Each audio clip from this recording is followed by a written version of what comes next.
ప్రార్థనను సైతాను అడ్డగిస్తాడు. దానియేలు గ్రంథం 10వ అధ్యాయం 12-13 వచనాలు.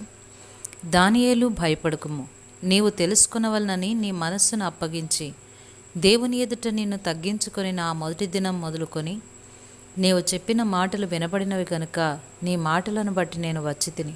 పారసీకుల రాజ్యాధిపతి 21 దినములు నన్ను ఎదిరించెను. ఇక్కడ ప్రార్థన గురించి మంచి పాఠం మనం నేర్చుకోవచ్చు. ప్రార్థనను నేరుగా సైతాను అడ్డగిస్తాడని స్పష్టంగా రాసి ఉంది. దానియేలు 21 రోజులు ఉపవాసం ఉండి ప్రార్థన చేశాడు. ప్రార్థనలో చాలా శ్రమించాడు. అయితే ఇక్కడ రాయబడిన దాని ప్రకారం అతనికి వెంటనే జవాబు రాకపోవడానికి కారణం దానియేలు యోగ్యుడు కాదని కాదు, అతని ప్రార్థన సరైనది కాదని కాదు, సైతాను అడ్డగించినందువలన. నిజానికి దానియేలు ప్రార్థించటం మొదలుపెట్టగానే అతనికి జవాబివ్వటానికి దేవుడు తన దూతను పంపించాడు. అయితే ఒక దుష్టశక్తి ఆ దూతని ఎదుర్కొని అడ్డగించి దూతతో పెనుగులాడింది. పరలోకంలోనే ఆ పెనుగులాట జరిగింది. అక్కడ పోరాటం జరుగుతున్నంత కాలము ఇక్కడ భూమి మీద దానియేలు ప్రార్థనలో పోరాడుతూనే ఉన్నాడు.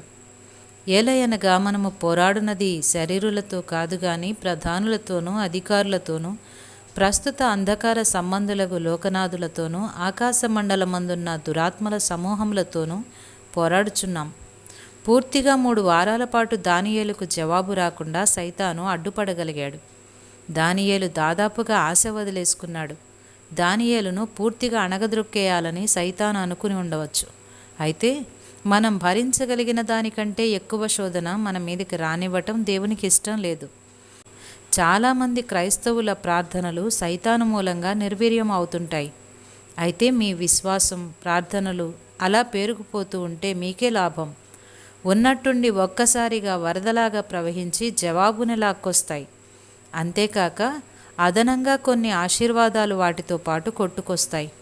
అంధకార శక్తి పరిశుద్ధులకి తాను చేయగలిగిన హానిని అంతటినీ చేస్తుంది.